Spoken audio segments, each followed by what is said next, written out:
If you've ever experienced a glitch in the Matrix, or have any other true scary story you'd like to hear featured on the channel, just go to astheravendreams.com and click the button to submit it to me.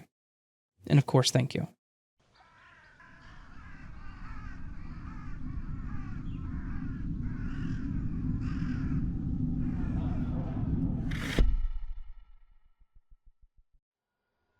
Let me start by saying that this will be long. My heart is already beating fast telling this story. Only those closest to me know that this has happened. Until now. When I was 25 years old, I was driving home from work one night. I lived in Los Angeles at the time. I was driving on Sunset Boulevard heading west towards my apartment in Brentwood. For those that are not familiar with the area, there is an expanse of sunset near UCLA that is very curvy. It is 2 lanes on either side with no shoulder. It was 8:30 on a Saturday night, so there was some traffic. I was driving along and all of a sudden, about 50 feet in front of me, I saw a car. But I was looking at the passenger door. A car had spun out of control and was perpendicular in my lane. I didn't have time to stop. I looked to my right and saw that there was a car next to me, so I had nowhere to go. I instinctively turned my car all the way to the right anyway. Once I had cleared the first car, I spun it all the way to the left, still trying to avoid the second car. While all of this was happening, I remembered a time with my mom at Disney World when I was 3. This is not a memory I have ever had. I vaguely remember parts of that trip, but this memory was not one of them. I realized then that my life was flashing before my eyes, and I was going to die. I had never been so sure of anything. Every part of me knew that I was about to die. I started screaming. To this day, I don't know if I vocalized anything or if it was all in my head. I yelled, No, this isn't fair. I'm not done yet. All the while swerving all over Sunset Boulevard. I suddenly stopped my car and I was now perpendicular in the opposing lane of traffic. I looked around, and there was not a single car anywhere. It was like everything had been wiped clean. I put my car in reverse and proceeded home. I did not see a single car the rest of the way. I was only 5 minutes away from home at that point, but Sunset Boulevard on a Saturday night was completely empty. I got to my apartment and parked on the street. I didn't see one person. While walking to my apartment, I came to the conclusion that I had died, and because I said no, I was stuck in some kind of limbo. I had never wanted my roommate to be home so badly. Unfortunately, she wasn't. I called one of my best friends and said, I need to ask you some questions. Please just answer me, and I'll explain after. I asked her my name, my age, what city we lived in, and the current date. Obviously, she was very alarmed. I explained that I thought I was dead, and I wasn't really sure that I was on the phone with her. She tried to convince me that I was alive and that everything was okay. There was no way mathematically to escape it. There was nowhere for the car on the right to go. This moment has haunted me my whole life. There have been times when I've questioned my existence. I've wondered if my life since has been a very long, detailed death trip, and I'm actually lying on Sunset Boulevard bleeding out. After many years of meditation, spiritual practice, and belief in quantum physics, I wonder what life I jumped into.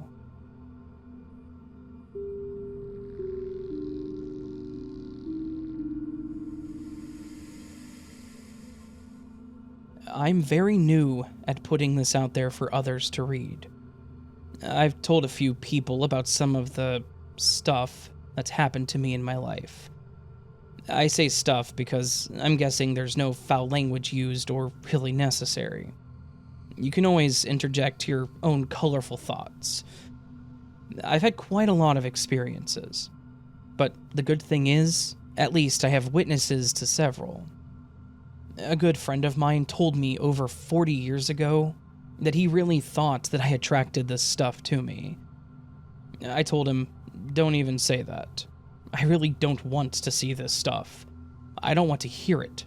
I don't want to experience this stuff. I just want to get some of these things out there before I'm gone.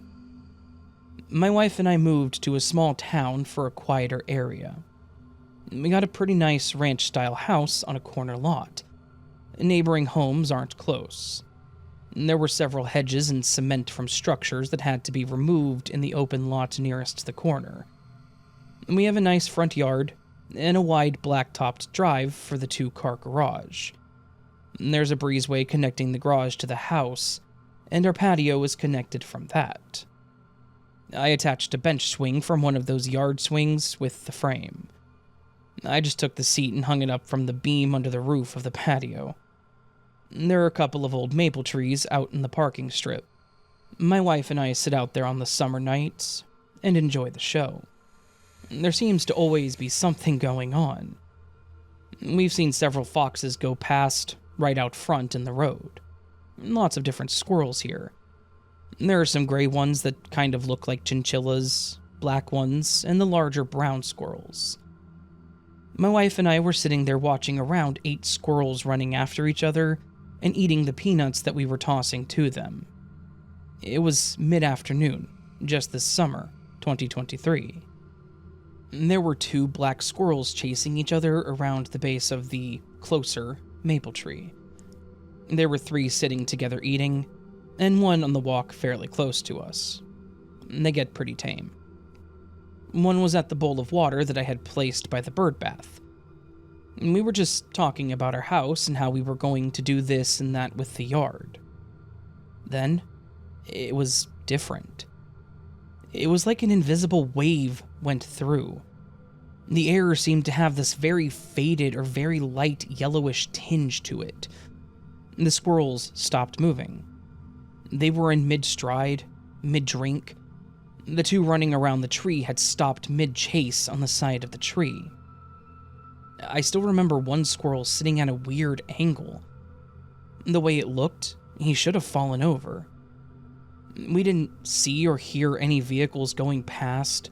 A block to the north, where the route is, there's always something going past over there.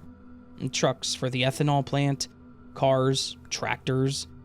But right then, there was nothing. No sound of tires. You didn't even hear any birds. There wasn't any breeze, but we could hear what sounded like a muffled rustling of leaves. The houses looked the same, but then again, not. It's very difficult to describe this. It looked like 3-dimensional pictures of everything. They overlapped. Individual structures, too. Houses, trees, cars that were sitting around. And we didn't see any other people during this. We just sat there in shock. I know that we both commented about the squirrels and how they were just froze in position. It lasted maybe 5 minutes, and then reality just gradually went back to its regular state. It was like everything just went back to what it was doing. I think I may have been sitting there with my mouth open for a little bit afterwards, and finally got some words like, "What the hell was that?" My wife didn't want to admit what had happened, but she couldn't deny it. She finally said, "That was weird." She finally experienced what I had endured a few weeks earlier. That day, I was standing at the front edge of the patio area when it seemed like something just went through the air. It felt just a little dizzying, and when I looked up, things had that yellowish tinge, and nothing was moving. No traffic, no birds flying or chirping that I could hear, and no wind. Just that faint muffled sound like leaves rustling in a breeze. That one lasted about 10 minutes, and I was afraid to move for fear that I might end up somewhere that I didn't want to be. I thought, just stand still until it's over, man. and I was really hoping it would end quick. After things went back to normal, I went into the house and had to sit down for a while. I don't know what it was, I just didn't feel good. One other time, when my wife was with me, we were sitting on the patio swing in the evening. The sun wasn't quite down and it was a nice and quiet evening. Perfect temperature, a light breeze, crickets were sounding off, and there was finally some lightning bugs out.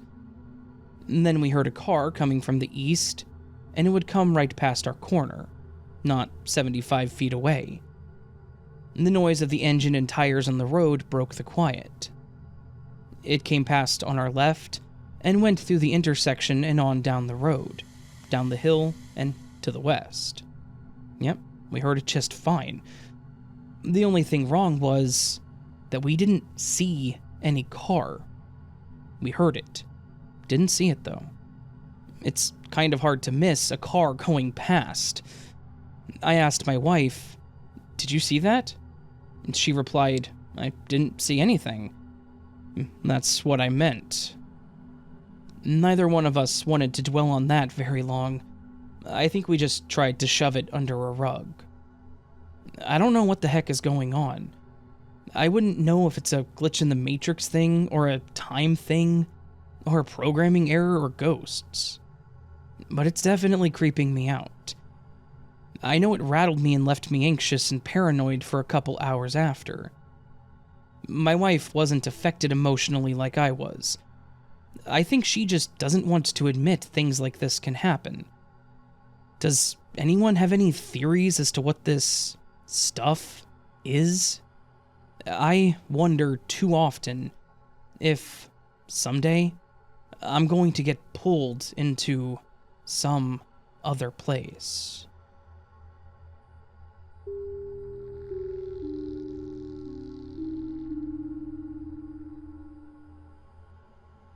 This happened about 2 years ago.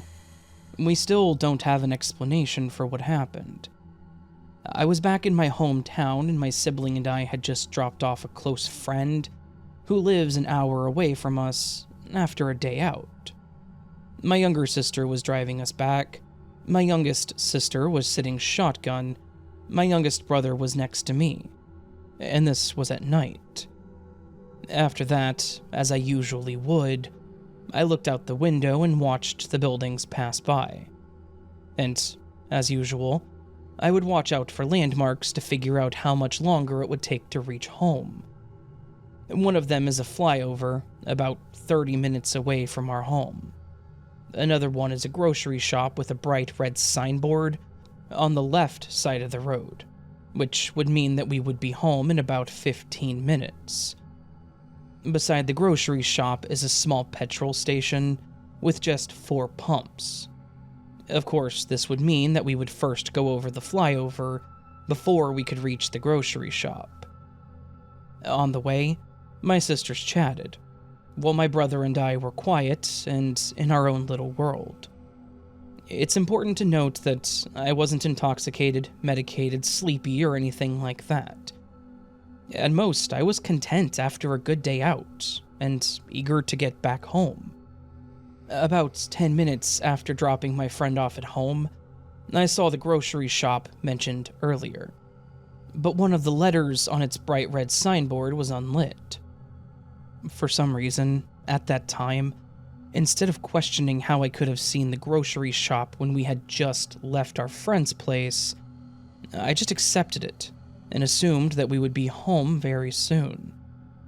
Then we passed by the flyover, and you could imagine my confusion. I verbally said, "Huh?" and my brother heard me. I shrugged it off as my own confusion, and we drove on. We had not gone to any petrol station the whole day, and the car's tank was almost empty. So, closer to home, my sister said that we would stop by one on the way home to fill up the petrol. There were several stations on the way home, and we knew where all of them were situated. But we would usually go to the one closest to our home. That night, without word, she decided to turn into the petrol station next to the grocery shop mentioned earlier. This is not the one closest to our home. In fact, we rarely go to this station. At that point, I laughed and told them how I thought we had driven past it earlier when we couldn't have done so. We all found it ridiculous. My sister stopped at the second pump. I got out and went to pay for the petrol at the counter. When I reached the window, I looked up and saw the guy staring at me in disbelief. We didn't know each other, but he practically shouted at me in shock, asking why I was there again. He said, "Didn't you just come here to fill up the petrol about half an hour ago?" Then I told him that we had not been there the whole day, and added how I thought we had passed by the station about 35 minutes prior. I gave him the time, but I can't remember the exact timings anymore. He said that I was wearing the same outfit, and did the same thing. I came to the counter, made the payment, filled up the petrol, and went back into the car. Hearing that, I played it cool but was weirded out as well. On his end, he was so freaked out. He left his counter to check out our car because he was that sure that we had been there. Sure enough, he recognized it. He was frantic, and I had never seen someone act like that before. It was as if our car had glitched to that exact moment, but did not really synchronize. So, in my point of view, we went past the station, whereas in his version, we turned into the station. Some notes. We checked, and there was no other building with a similar grocery shop and petrol station anywhere else along the road, which was why I picked it as a landmark. No, there were no other cars like ours that drove in that whole day. In fact, there was no other lady who could have been mistaken as me that day. We know this because my parents went back to watch the CCTV footage the next day to make sure that guy didn't mistake me for someone else. We didn't find anything at the time. He said that he saw me. No car or person was there. The guy also detailed that the first time he saw us, we were at the first pump. The real time we went to the second pump. But other than that, the two moments were too accurate to deny. We tried to find out further details, but the guy suddenly became reluctant to speak, and started denying everything after a little bit more prodding. So, what are your thoughts?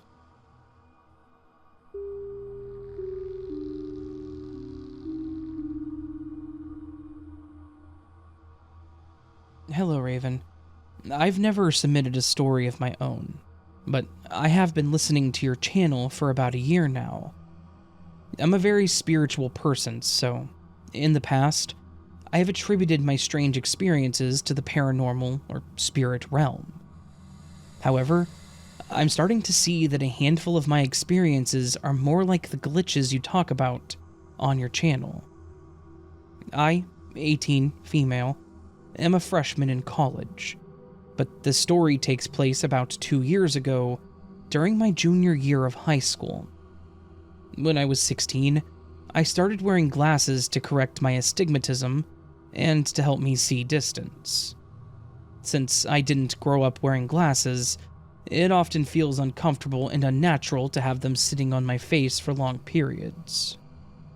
Moments before the glitch, I left my third period psychology class and began making my way to the cafeteria for lunch. Since my last name starts with an S, my assigned seat was towards the back of the class that year.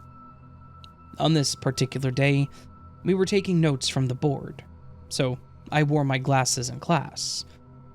Of course, the second I walked out of the classroom, the glasses were off my face and in my hands. I live in Florida, so transitioning from a chilly air-conditioned classroom to the humid outdoor halls made the glasses fog up.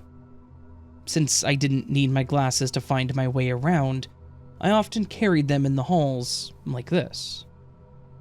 My third period class was upstairs, and the cafeteria was downstairs, halfway across the school. I'm a bit of a klutz. especially when I'm in a hurry, so this next part was my fault. I should have known better than to walk around carrying my glasses, rather than to put them away into my backpack before leaving class. As I made my way down a crowded stairwell, I bumped into someone and dropped my glasses. I didn't just think I dropped them. I knew that I did. I felt the pair leave my hands. I heard them hit the ground, and I watched them bounce down the stairs and land just below the first step. Since the hallway was crowded and my glasses were in danger of being stepped on, I quickly reached for them with my right hand. Except, I couldn't pick the glasses up from the ground because I was already holding something in that hand. My glasses. I looked between the glasses in my hand and the glasses on the ground, confused. They were identical. Maybe I should have picked the ground glasses up anyway so that they wouldn't be stepped on, and to return them to the lost and found. But people were rightfully getting annoyed at me, standing still in front of the stairway during hallway rush hour. Besides, I could have sworn those were my glasses. Deep down, I've always thought it was a duplicate. A glitch in the Matrix that hopefully only affected me, and did not result in anyone else losing or damaging their glasses.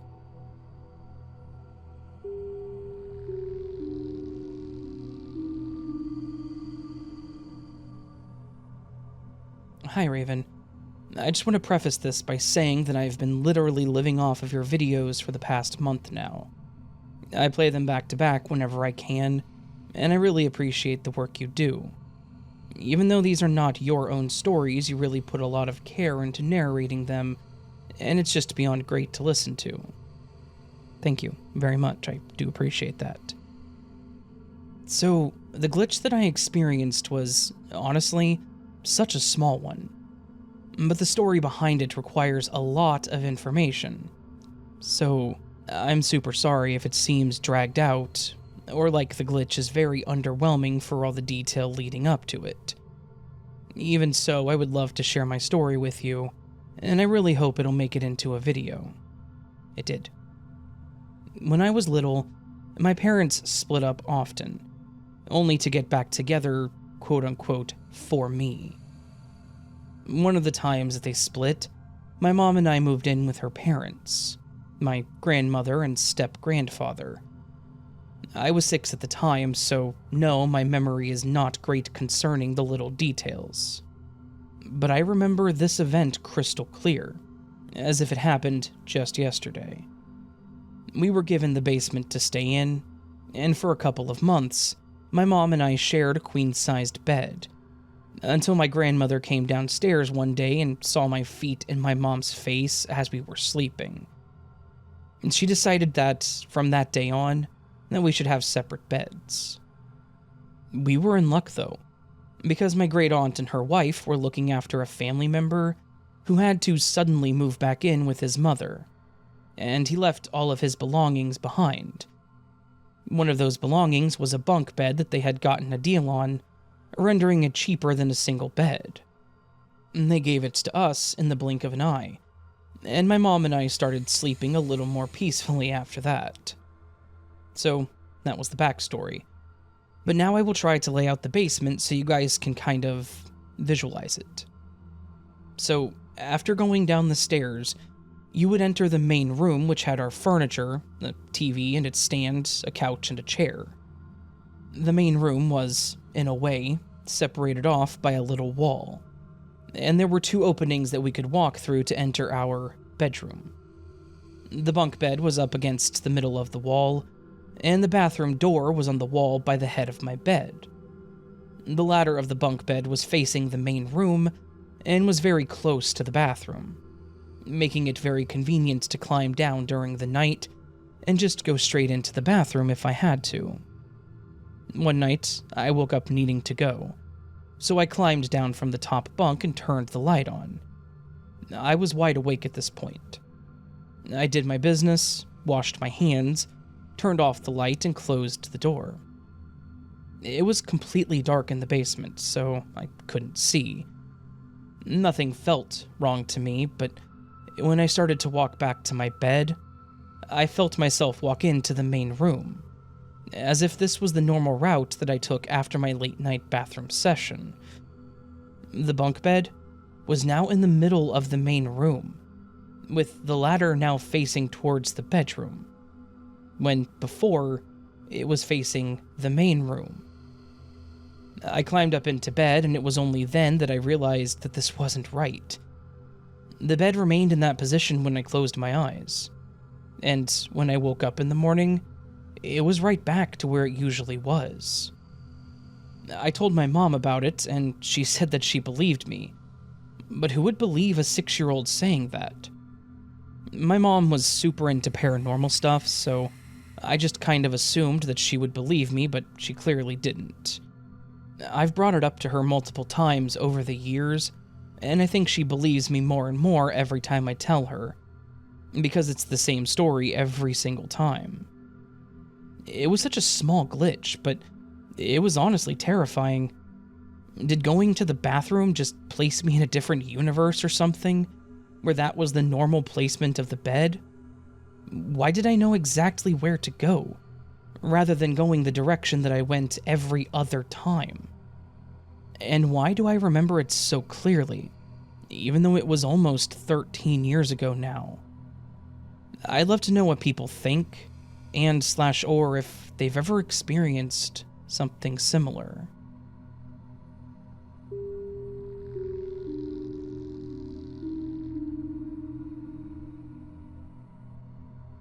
My bedroom is located at the end of an L-shaped passageway, with my bedroom being at the bottom right, the living room being at the top left, and some other rooms scattered along the way, which are irrelevant to this story. From my bedroom, you're able to see all the way into the lounge if you're standing at the right place. One day when I was about 5 or 6, I was in my room getting changed into clothes in the middle of either the morning or the afternoon. So there was plenty of natural light lighting up every room in the entire house. Since I was a little child and was living with just my parents, I was getting changed with the door open, facing into the passage. I was standing about half a meter from the door and was standing in a spot where I could barely see the start of the passage, but could not see into the living room. I was nearly finished getting dressed and was about to put my shirt on when I saw a 2-meter tall shadow person appear at the end of the passage, as far away from me as I could see. He was long and skinny looking, and it was impossible to make out any distinct features that he may have had. I stood frozen as it walked across my entire passage, in 3 long and unnaturally quick steps that no human would normally take, unless they were in some sort of speed walking competition. I couldn't move and just stared for the 1 or 2 seconds it took for him to walk up to me. But as he reached my bedroom door, he just disappeared. Although I was young at the time, I was still old enough to distinguish dreams and reality, and I knew that this was something that I actually saw. I knew this was not normal, and due to me being generally shy, even from a young age, I never told anyone. Not even my own parents. I didn't tell them for years, because I feared they wouldn't believe me. However, a few years later, I remember being in a mall parking lot waiting for my mom in the car with my dad, and when I told him about what I saw.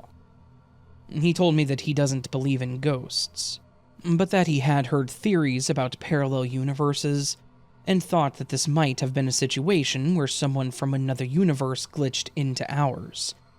But since they weren't from here, all I could see was a black figure, like a model that had yet to be colored. Honestly, even at my young age and knowing what I saw, I was both scared and skeptical, and kind of just assumed that my dad was saying that to get my young mind excited, that he was kind of just playing along. I'm 17 now, and I started thinking about this event that happened to me recently, trying desperately to find a logical explanation for it, when I began to realize something. In recent years, people have always mentioned to me how I walk a lot faster than normal people, even when I don't need to. And my natural walking speed makes it look like I'm in a rush wherever I'm going. Now, this may be because I'm a little impatient when it comes to getting to places, and if I want to go somewhere, I often want to go there and leave as soon as possible.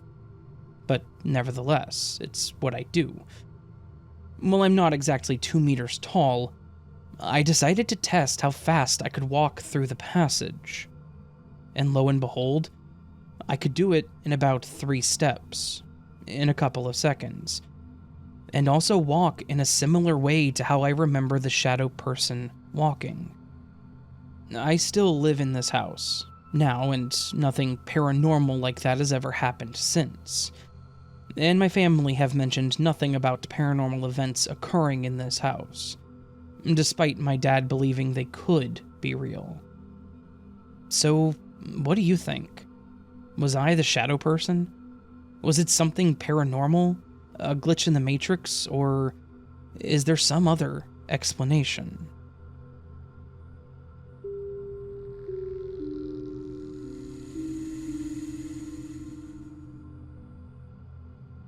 So, this just happened, and it doesn't make any sense. A couple of years ago, I lived with a roommate, and we would use separate drawers in the kitchen. I had my own set of plates, pots, and cutlery, and she had hers. I knew that her silverware was a gift from her mom or something, simple but unusual, with a limited edition signature from a local producer on the back. I never dared to touch it, even to put it back from the drying rack. And, of course, one day one of her forks went missing. She was reasonably very upset. She asked if I touched it and if I could help finding it. Turning the apartment upside down didn't help, so we figured that her boyfriend, visiting a week before, must have packed it by accident. Soon after, I moved in with my partner and had almost forgotten about the incident, up until yesterday. A couple of days ago, we received a box of cutlery. Just some mixed stuff that belonged to a deceased family member living in a different country. But some of them were similar to ours, so we picked them and packed it after the funeral. Yesterday, we took it out on the kitchen table, together with our cutlery, to sort it out. And when I was counting forks, there it was. A fork looking weirdly similar to those of my ex-roommate. I picked it up, I turned it around, and I just couldn't believe it. It is the same fork. It couldn't have come from my drawer. I don't remember packing it in the box. My partner does not recognize it and has no clue where it came from. I keep checking on it, being sure that it's going to disappear in a minute, but no, it's still there today, pointing straight at me whenever I open the drawer. I would just send it back to the rightful owner, but I don't have any of her contact information anymore. But I have to get rid of it. Otherwise, it's going to live rent-free in my head as long as it's here. So, what would be the best way of getting rid of it to ensure that it does not come back?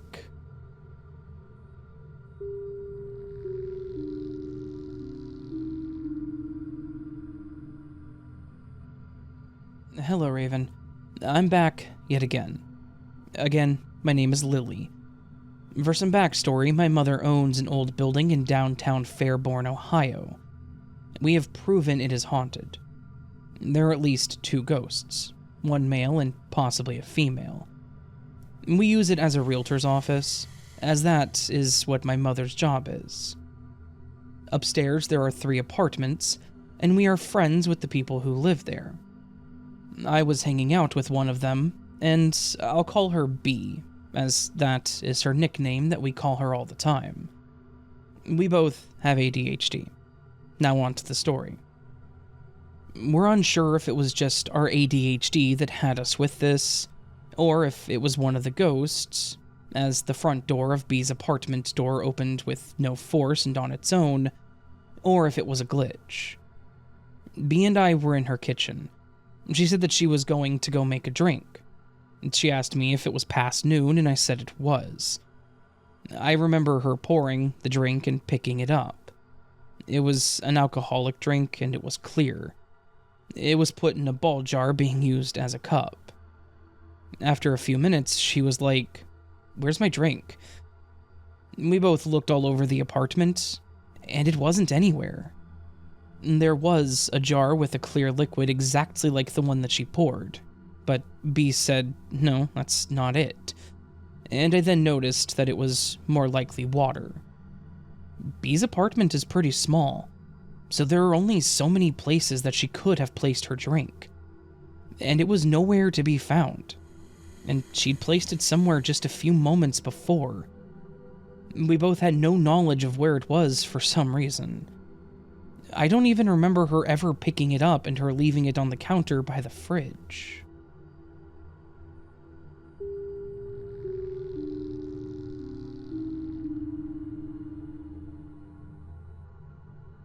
Hey Raven, I have a story that I consider to be overlapping timelines, and not necessarily a glitch in the Matrix. I personally don't think we're in a simulation, but who knows? When my partner comes home, he always calls out, "Hello?" with a higher-pitched voice. He has a smooth, deep baritone speaking voice that can be hard to hear over the normal home with children's sounds. And he uses an elongated O. He's done it every time he has come home without exception for nearly a decade. One particular day in early fall, my daughter, who was a toddler at the time, and I were watching her favorite music videos on YouTube. The music was a little louder than usual, but both of us heard my partner come in the front door and call, "Hello?" My daughter got super excited, as she always does when her dad comes home. And I was surprised because it was 2.5 hours earlier than he would normally be home. I was also surprised because he usually calls or texts before he's on his way. We both jumped up and my daughter ran out to the living room, and I followed her. I turned the corner and there was absolutely no one there. She and I looked at each other and she said, "Dada?" inquisitively. I said, "I guess not." I dismissed it and he came home as normal a few hours later. A year later, we had moved into our own home after a few years of renting. My daughter and I were in the kitchen, where I was giving her a snack. It was around 2 in the afternoon. She was chatting away, but there was no television nor radio on, when suddenly we both hear, "Hello?" and the garage door opening and closing. Again, it was much earlier than it usually was for him to be home, and he hadn't called or texted. My daughter ran out to the living room and I followed, and again there was no one there. I picked her up, and we went downstairs to look for him. We looked in the garage, the basement, even went outside and walked around the house. He was nowhere. I was thoroughly freaked out and called him and said, "Hey, are you home?" He was surprised and said no, he wasn't there, and that there was still a few hours before he would be off. I explained what happened and he joked, "Must be a glitch in the Matrix." It has not happened again, but I think about it all the time. What do you think? A glitch or overlapping timelines? I personally favor the overlapping timelines, which gives me a warm feeling knowing that my partner and I are together in other realities.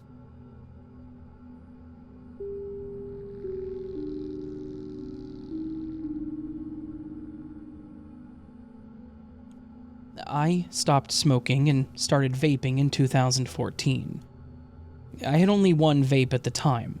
It was hot pink, and it was almost glued to my hand, not unlike how a pack of cigarettes are always within reach of a pack-a-day smoker.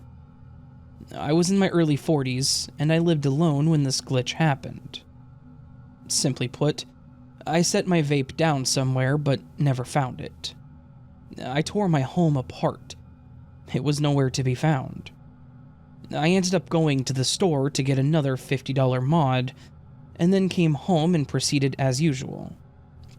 I had no choice, as I am addicted to nicotine, and I refused to purchase a pack of cigarettes. This was not done lightly, and was not done until a full house tear-apart was done.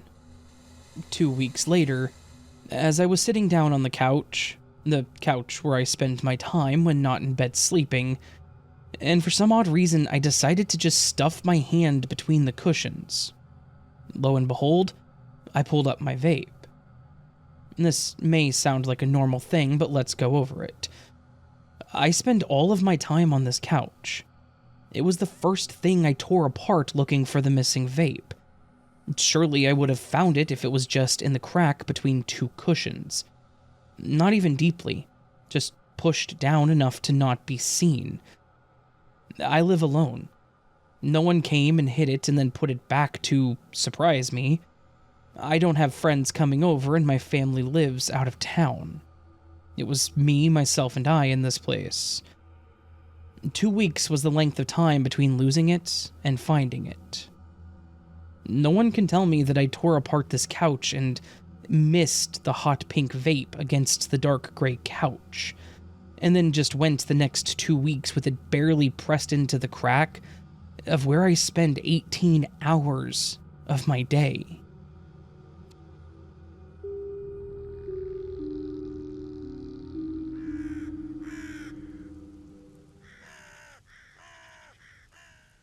So, that, my friends, was this week's collection of Glitch in the Matrix stories, the first collection of 2024. In fact, it's the first day of 2024. You can't get more first collection of this year than this collection is. It is the first of this year, on the first day of the first month. On the first day of Christmas, my true love gave to me this collection of Glitch in the Matrix stories. It's no longer Christmas, but I still gave it to you. The collection of stories, that is. Anyways, hopefully you all enjoyed this collection of Glitch in the Matrix stories. I did some good stuff there, some odd ones, some ones that ventured into territory that we haven't done in a long time, and I, for one, could not be more grateful. They were great stories. Thank you to everyone who submitted their story or let me use their story from Reddit or other sources. You all are amazing. Because without you all, I wouldn't have this kind of content. I would be stuck trying to make something up, and let me tell you, writing 10-plus glitch stories a week based on things that haven't happened to me would be entirely impossible. I don't have the brain power for that. I use it for other things. Don't ask what those other things are, because I don't have an answer. My point is, you all make this stuff happen, so thank you. And of course, the listeners, you all make that happen too. And if you are a listener who listened to this point of the video, consider hitting the thumbs up button. You clearly enjoyed it, you got to the end. Or maybe you didn't enjoy it, and you wanted to see how the video ended so you could leave a scathing comment on how terrible I am. Which, if so, I mean, fair enough, but good on you for listening to the end. You can also do the thing, not the scathing thing, but you can also leave a comment down below with the word of the week, which we're going to get to in a minute. I said that too early. You can also subscribe to the channel if you're new and liked what you heard and want more. I post I post typically at least 3 times a week. Up to 7. Depends on what kind of week it is and what I got going on, you know? That's a joke. I never have anything going on. If you like the content a lot, you can do other things like joining Patreon memberships for early access to content like this. Yeah. You can also do super thanks, which is a tip to the channel and never expected but always appreciated. Yeah. That all out of the way, let's talk about the word of the week. Last week, the last week of the year, the word of the week was fabricate. And a lot of you fabricated sentences in the comment section with the word fabricate. On the screen now, and earlier whenever I started this explanation, is a collection of screenshots of all the amazing people who left me a sentence with said word of the week. I cannot tell you how much I appreciate all of you for going above and beyond, for doing extra work, or pushing this video harder by interacting, so forth and so on. I can't tell you how much I appreciate it, but I can say thank you. Moving on to this week's word of the week. This week I wanted to do a weird word that I've never heard before in my life. So that's what we're going to do. This week the word of the week is peregrinate. Peregrinate? Peregrinate. Hang on. Peregrinate. So saith the gods of the internet. The voices in my head. I pushed a button, the voice in my head said peregrinate, and that's the word. Anyways, the word of the week is peregrinate, which means, specifically, to travel, especially on foot, or to walk or travel over, traverse. Very simple definitions. Whenever you go to the store or to a place and you're walking, typically walking at least, especially walking, you are peregrinating. That's right. Good word, right? New word. So use it in a sentence in the comments down below before next Sunday, the 6th, I think, of January. And your comment will be featured on the screen the following Monday. All that said, friends, remember you are loved, you are valid, you are important, you are the best you that you can be. Do not forget it, and don't let anyone tell you otherwise. Happy New Year. Welcome to a beautiful 2024. It will be an amazing year, one way or another. We will make it an amazing year, one way or another. To those who have doubts that this will be an amazing year, join me in making it amazing, okay? Please. Anyways, much love, friends. Until next time, and sleep well.